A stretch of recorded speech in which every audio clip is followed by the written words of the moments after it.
In this video series, we'll be covering a number of Excel formulas and functions, which I have from my experience found to be the most useful and helpful.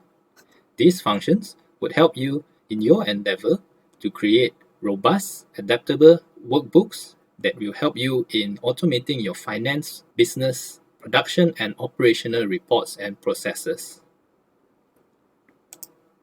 There will be two workbooks, one which contains the solutions as well as comments to help you understand the content, and another which allows you to follow along the video and try it out for yourself.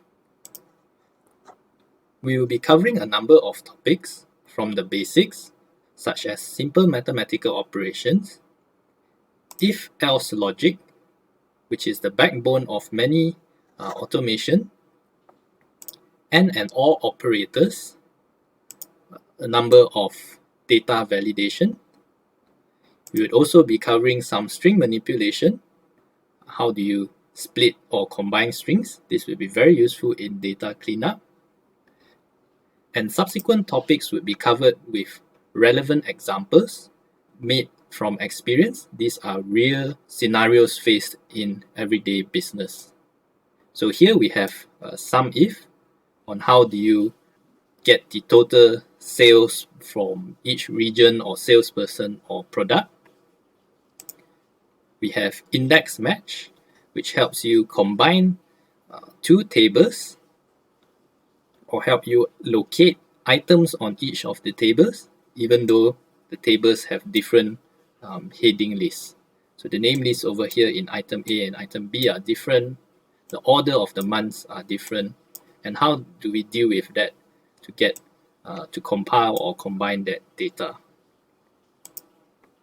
We'll also be looking at offsets, which are very powerful to help you analyze or summarize data from tables which are not so straightforward. So here there are two headers for each column, and there are also two headers for each row.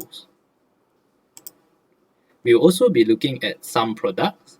So this is another useful function, and here it is being applied to calculating the pay based on a work schedule. Last but not least, arguably my favorite, is indirect referencing, which allows you to combine data from multiple sheets into a single sheet where you can have a summarized view. This, combined with some Excel macros, which we will cover in a different video, would allow you to very quickly and automatically combine data from multiple sources in an instance.